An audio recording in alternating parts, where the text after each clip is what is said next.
Hey, what's happening, everybody? The NFL draft is just about done. We are in the 20s now. We're recording this a little early because it was an eventful night, but an uneventful night for the Detroit Lions. Joining me here to talk about it is video journalist Dave Youngkin, also a Pittsburgh Steelers fan. And speaking of uneventful nights, very uneventful night for you, so you had a little bit more time to take a look at everything else tonight. No picks for your boys. I believe Minka Fitzpatrick, is that who they got with their deal, trading their pick away?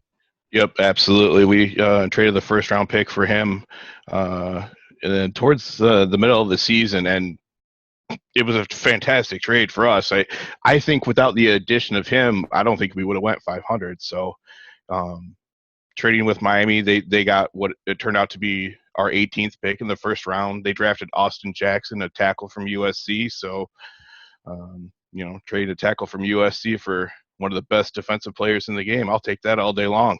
There you go. Well, and speaking of trades, that is the big talk for the Detroit Lions fans coming out of this. Whether it's smokescreen, whatever it is, the Lions did not trade. The beginning of this draft went chalk. Very few trades in this draft. To this point right now in the mid-20s, we are looking at only 3 trades in this draft so far. A lot of folks upset. 4 now. A lot of folks upset with the Lions not trading this pick. They said they were open for business earlier this week. I think they would have liked to trade this pick.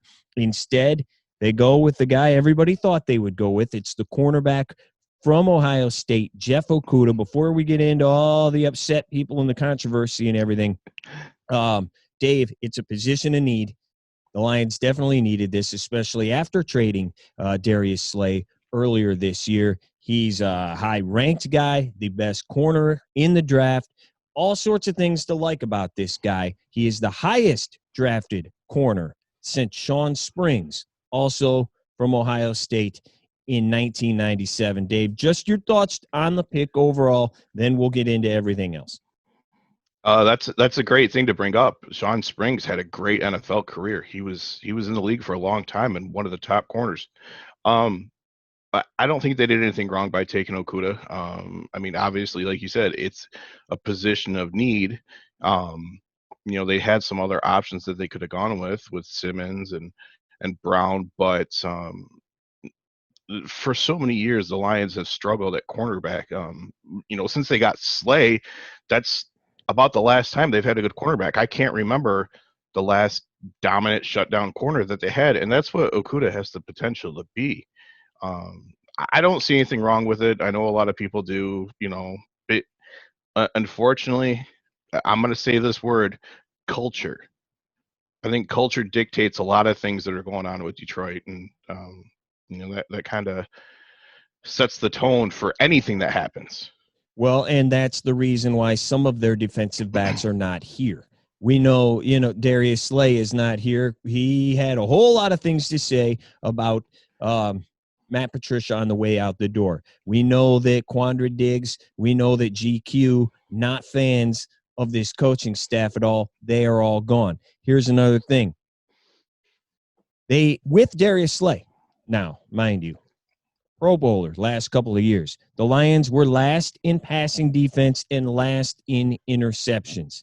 You can say he's the only guy they had. If you add this guy to him, oh my gosh, now you got a pretty good-looking secondary. Well, they do have Trufant now, who they signed in the offseason from Atlanta. He's not Darius Slay. He's a pretty good corner. So now you're adding him to this. It's just, I don't know. I don't know what you wanted the Lions to do, because obviously there were talks. Report came out today that Jacksonville was in talks with the Lions, or they had communication. Well, it came out. Numerous people are reporting. In fact, everybody is reporting. Yes, they talked, but there were no offers. The Lions did not receive one single offer for that number 3 overall pick. So what do you want them to do? Force these guys' hands? In Jacksonville's case, they have Gardner Minshew. We don't know. The jury's still out on him. Is he going to be a great NFL QB? Probably not. Is he good? He could be good, but they have him. They obviously didn't want to give up what the Lions wanted to move up to 3 to draft Tua. There are some people out there, they still aren't sold on Tua because of the injuries. Right. They also wanted Jeff Okudah. That's the other guy they really wanted, and they knew they had to trade up to 3 to get him. And again, they didn't want to give up that much to draft a corner and move up to number 3. So what were the Lions supposed to do? And as for Miami and LA, same thing. They knew that the Lions were not going to take a quarterback. They knew that the Giants were not going to take a quarterback, so they could just sit there. I don't understand what the people want the Lions to do there. They knew they weren't going to take him. And then when you add in Martha saying, hey, I want to compete for the playoffs this year, well, now their hands are tied. They're not going to draft Tua, a guy who's not going to help them this season. Your thoughts on that, Dave? Because, I mean, as always, the Lions are very polarizing. It would have been great to trade back. Just the way everything's going, I don't know how they would have done it. No, and that's the problem is, everybody wants to play GM. Everybody knows better than these professionals that are getting paid millions of dollars to make decisions for these franchises. Yeah, but it worked. It worked on Madden, though. Right. It worked on Madden. Yeah, you can trade Tom Brady, Rob Gronkowski, and even get Bill Belichick. Oh, wait, he's not in the game. And, you can get him for a third-round pick because you can force the trade. But here's the thing. Everybody, look, I know more, just as much as anybody, about wanting your team to succeed and to do everything that you want them to do because you think it's the right move. And you're critical of everything that they do. But in reality, these people have these jobs for a reason. Whether you like what they've done or they've been successful this time or, successful at all has nothing to do with it. That's why they are in these positions. We can't sit here and say Bob Quinn didn't try to do anything and everything he could to get their team in the best position possible. It's not like he sat on his butt not taking phone. Oh, look, Jacksonville's calling me. Decline. You know what I mean? Like, and you're right. The only way that they would have any leverage is if some other team came in. Like, you already had Miami, San Diego, and maybe Jacksonville wanting a quarterback. But again, I don't see Jacksonville taking a quarterback in the first round because they spent whatever pick on Minshew. Right. So unless another team came in was interested in any of these guys, there's nothing to support the move for Miami or Los Angeles. Right. Yeah, they knew they were going to get the guy they got. They knew it, and everybody else knew it too. And here's the underlying secret that I've said a million times on social media and whatnot that a lot of people may not want to hear. And no one is saying he is Joe Montana or Tom Brady. But I'm sorry to tell you, NFL GMs and front office people respect the talent of Matthew Stafford a whole lot more than the fans in Detroit do, especially the haters of Detroit. You're looking at a guy who has one of the strongest arms in NFL history, period, point blank. And yes, a lot of those GMs don't see him every single day. They don't see his intangibles of whatever every single day. They don't see him maybe in the clutch not performing the way you want him to perform. But when they see him, they drool. All of them. And I've been at practices, joint practices with teams, and seen with Pro Bowl quarterbacks, mind you. I have seen, Dave, reporters from other cities watch Matt Stafford throw one ball and go, holy crap. Every time it happens.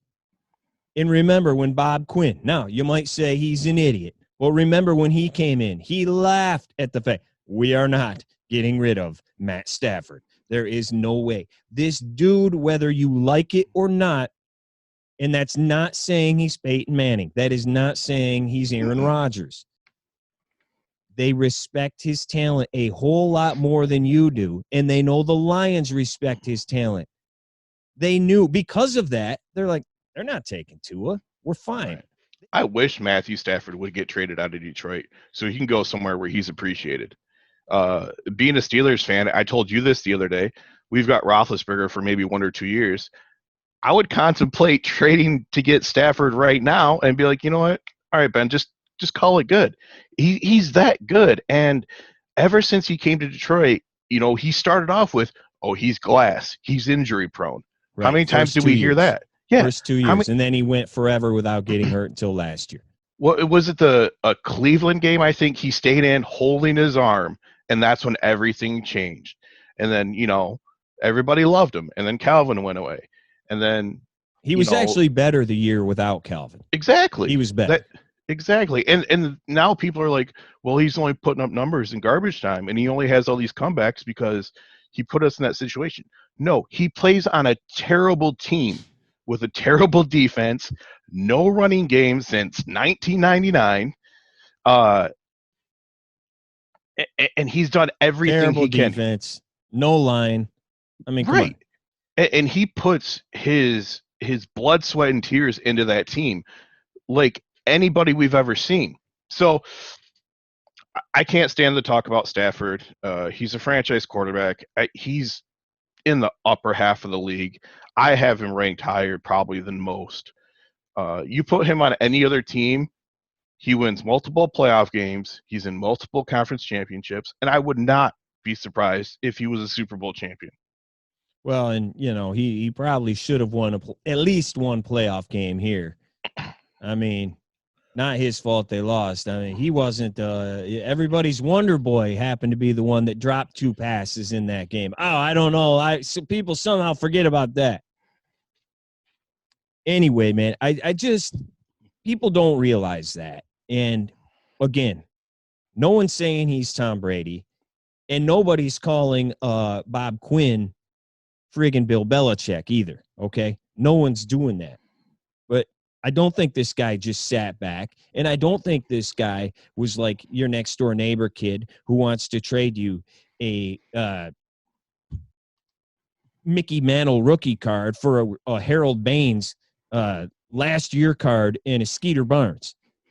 That's not what he's trying to do here. Is it high for a corner? We haven't seen a corner this high since 97. Well, the league is a passing league now, is it not? Am I correct here?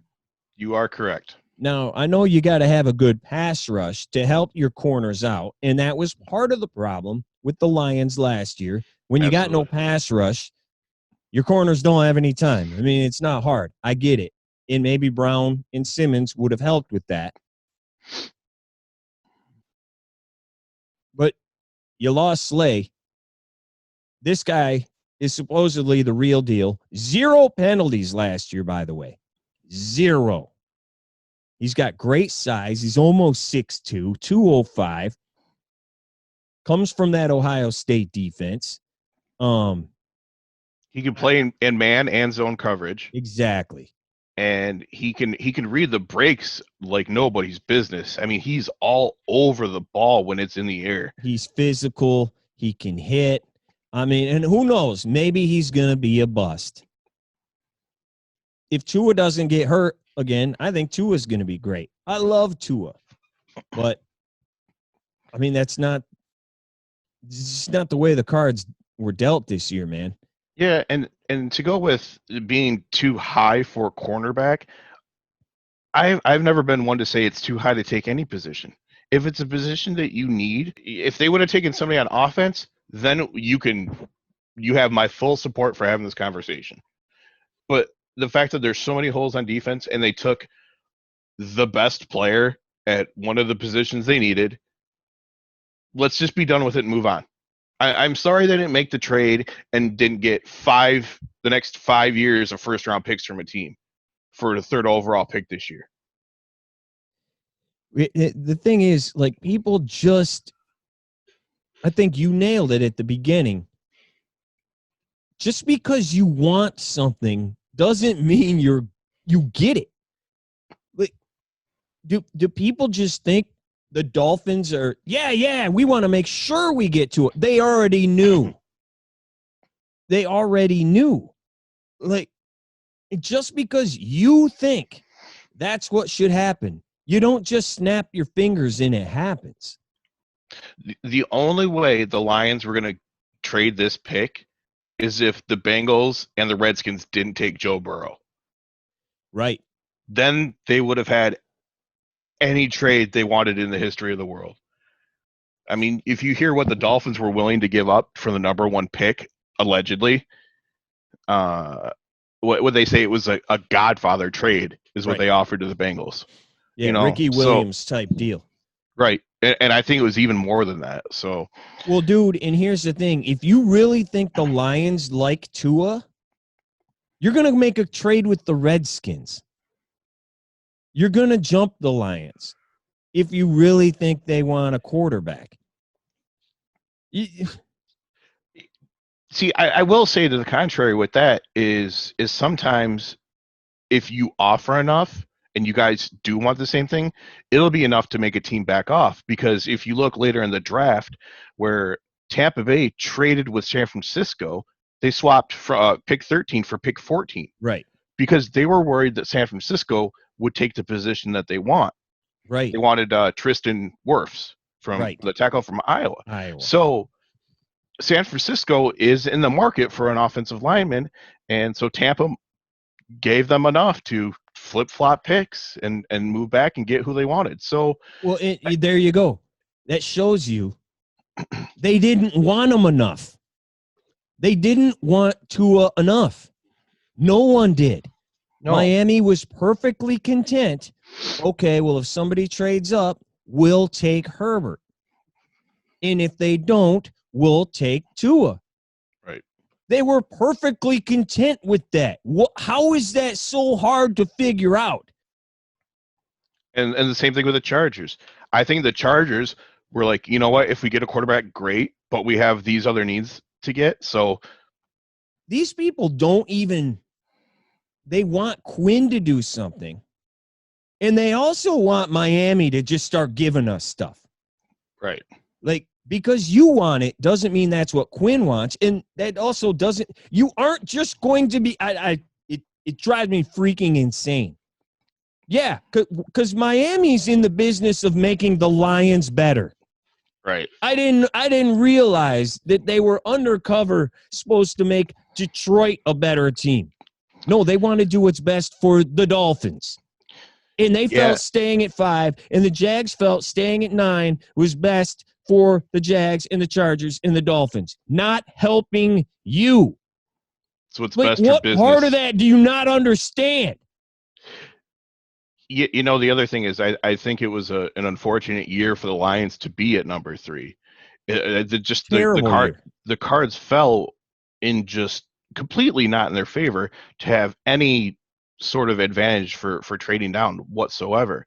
And looking at the rest of the draft, you didn't see anything happen until the 13th pick. And then you saw some trades around 15, 16. I think there ended up being 4, maybe 5 trades later in the second half of the first round, which you generally see more action than anyways because you got some guys that slip and people want to jump up. And well, I'll tell you, dude, this is the Arizona Cardinals' fault. That's whose fault this is. Because last year they drafted a quarterback 2 years in a row in the first round in the top 10. They took Josh Rosen, then number 1 overall. They took Kyler last year. So that set a precedent that Washington might take one. You know, they took Ohio State. They took Dwayne last year, and they got Wonder Boy in New York now, and he's not very good. So they're gonna maybe they'll take Tua. Yeah, that's happened once ever. Okay, once. It didn't happen this year. So I think that gave people some sense of whatever. Had Tua not been hurt, this may have been different. It very well may have been different. I agree. I think there was an outside chance that he could have went to Washington. Right. There would have been more people willing to trade up. Well, and here's another thing, dude. There's a lot of good quarterbacks nowadays. And money is a thing. But look at the quarterbacks who are still out there without contracts right now. Cam Newton, I know he's older and he's taking a lot of hits. He's won an MVP, and it wasn't like 10 years ago. No. It was a couple years ago. Dude doesn't have a job yet, okay? Jameis Winston's out there. Led the league in passing last year. Right. Has problems with turnovers, but he's still young. He still he's can very contribute. young. He doesn't Very have young. a job right now.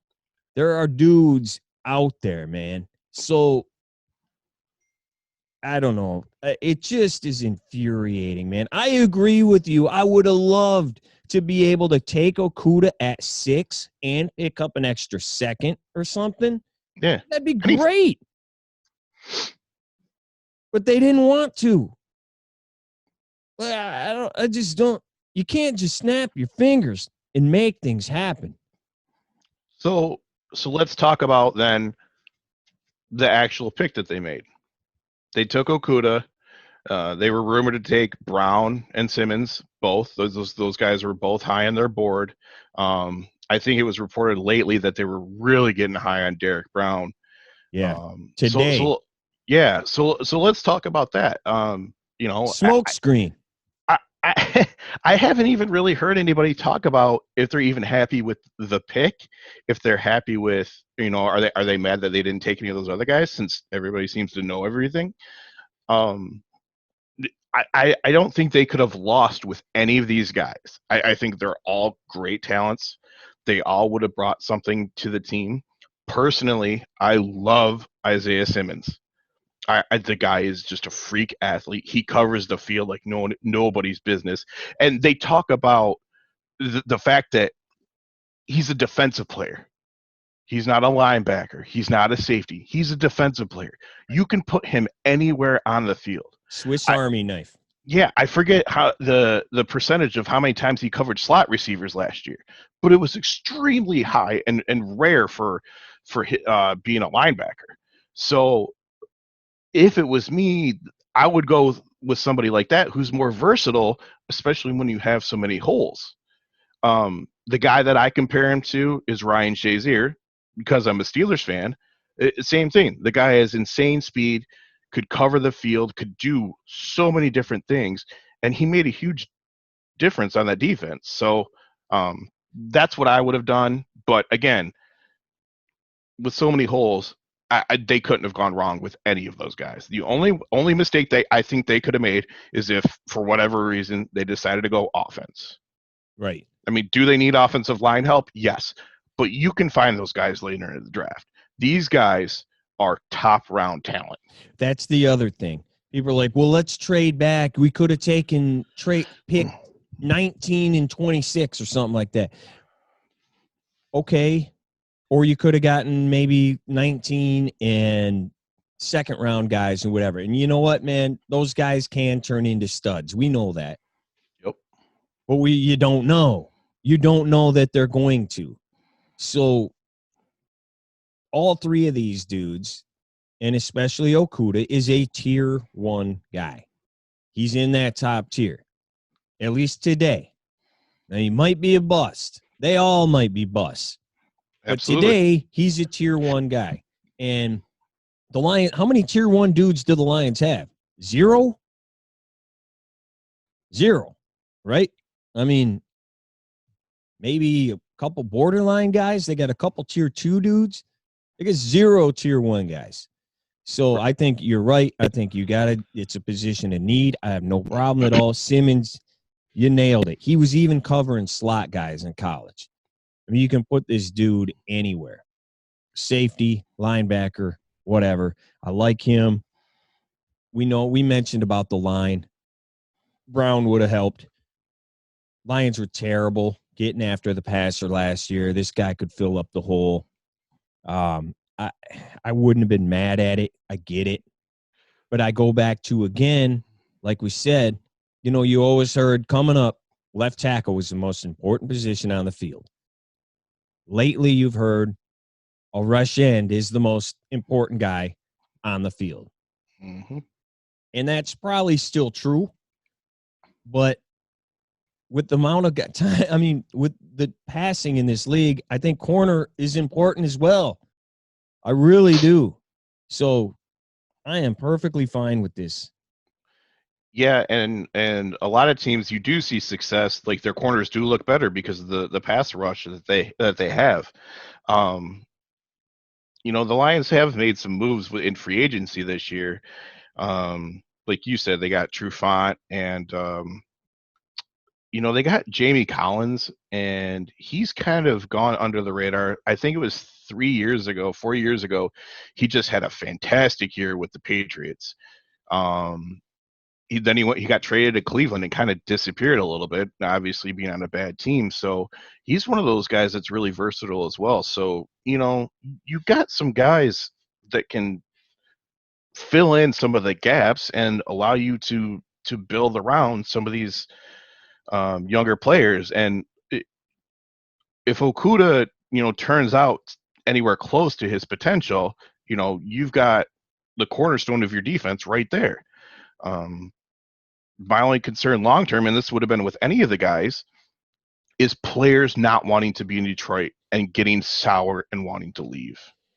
That's what's going to be my final point on it. Now, if you want to be mad on the conversation, the meeting room, when Patricia said what he said to Slay, that soured Slay the first week that Patricia was here, you want to talk about that? Okay, we can talk about that. Did that affect what they did today? Maybe.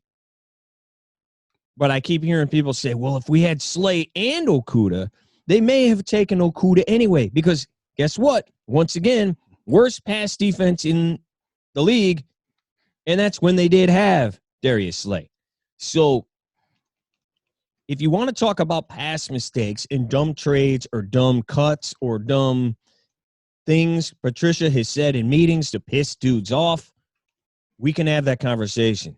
But today, with everything already done, that's done and over with.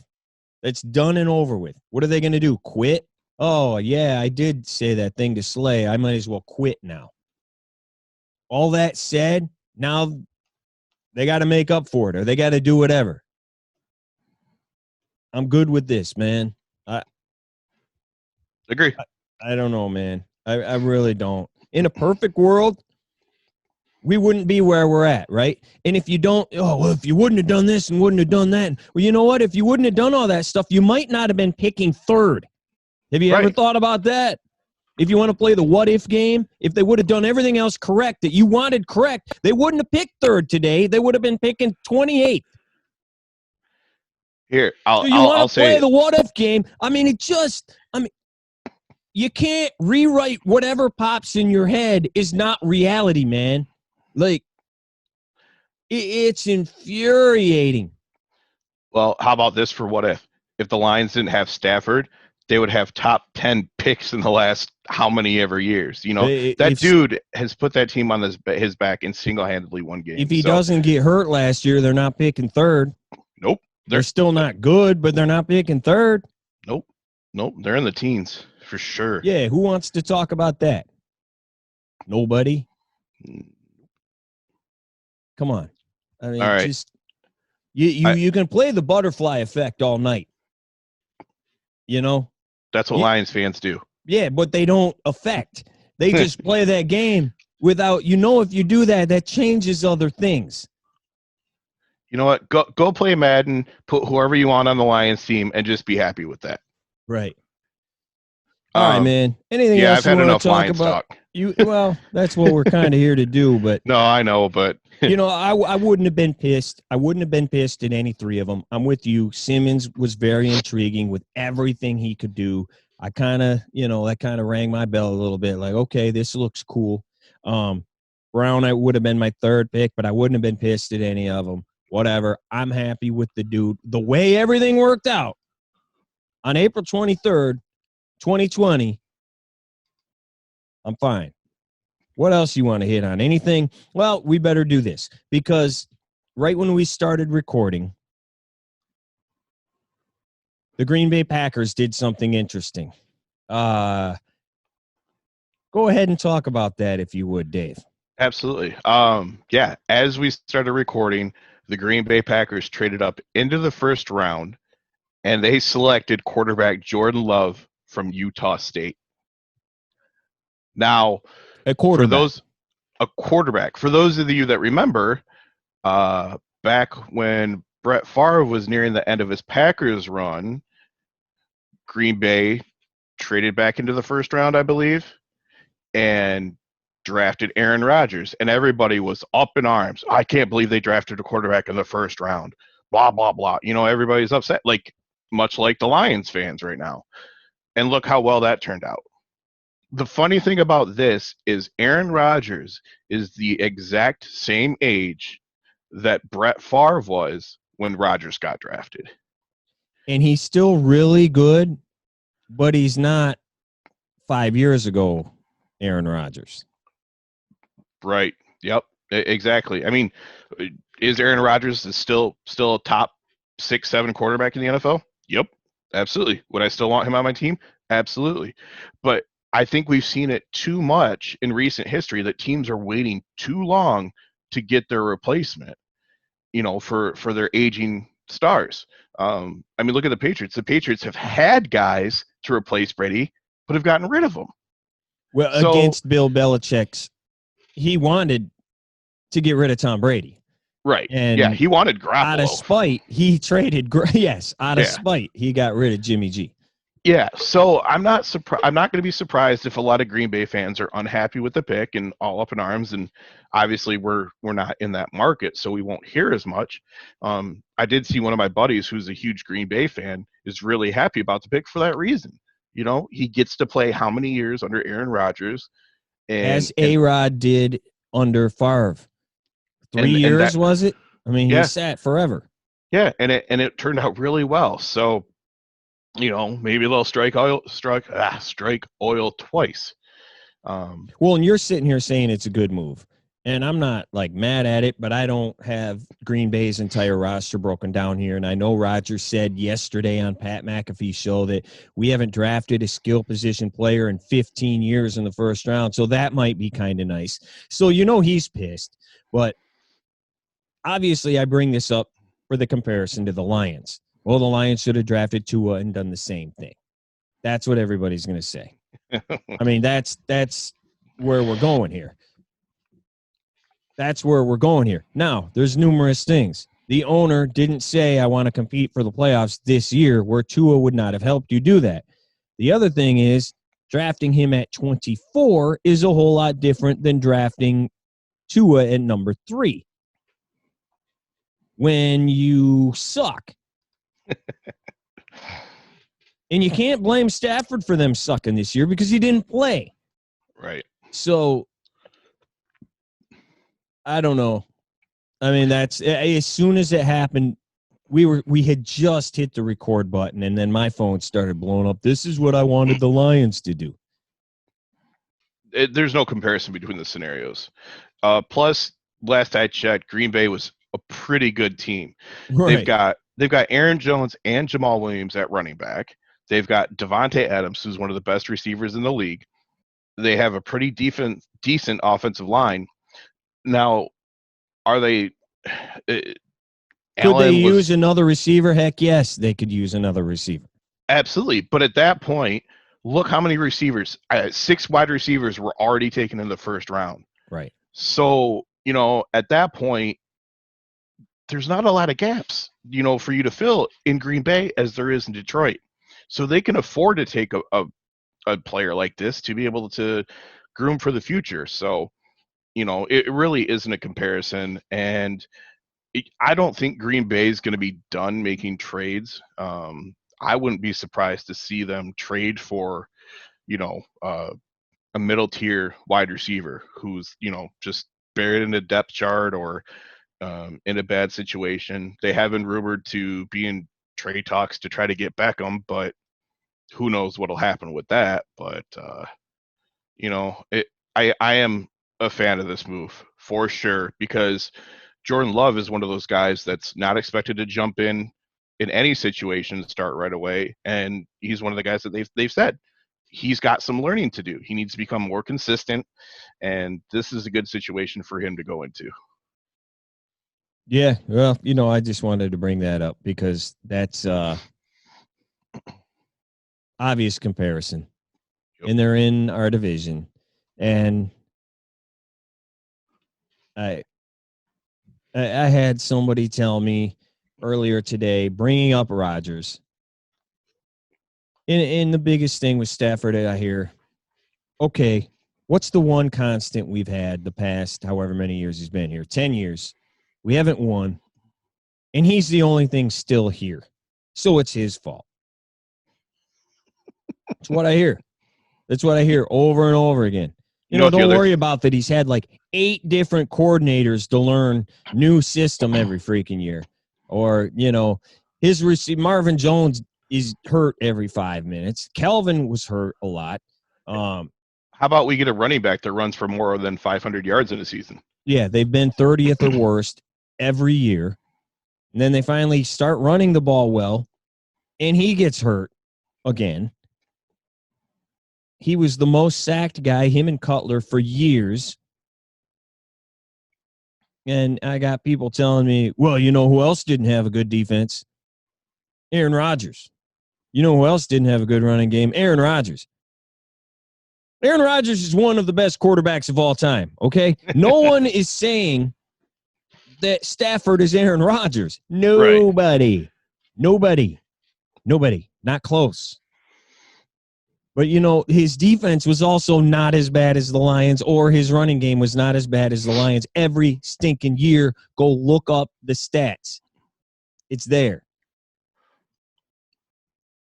Right. Plus, when you have a quarterback like Aaron Rodgers who can also run quite a bit, yes, that opens up so many things. I dare to say 1 year he was close to being their leading rusher. Might have been. But, you know, that just goes to show you that he's on the top echelon of quarterbacks. So, we've come on. Right. The Lions tomorrow.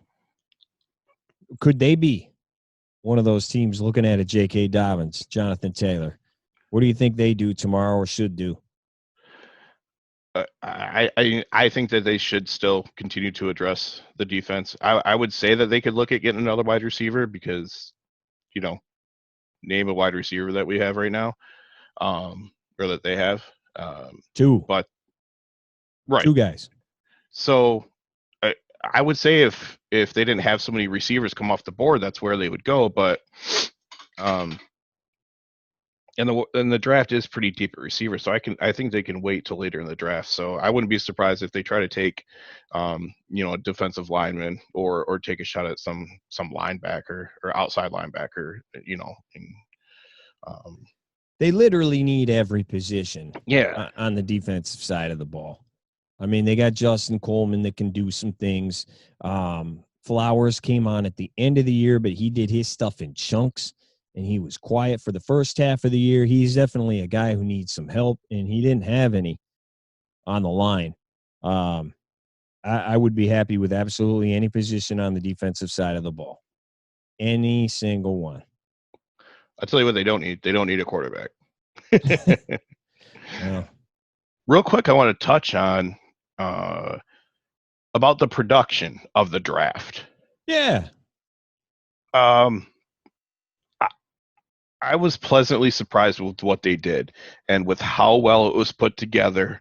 And, you know, there were some hiccups here and there with, you know, where are we going to go, and the pick is in and stuff like that. But overall, I give them a lot of credit for being able to put the show on the way that they did. Yep. You know, if you think about it, the only thing that you really missed out on was, you know, the guys getting introduced that were actually at the draft. But, you know, as far as like the recap of the players and going over, you know, all that stuff, you know, it's the same as it was every year. I miss Todd McShay big time. Yeah. Shout out to Todd, man.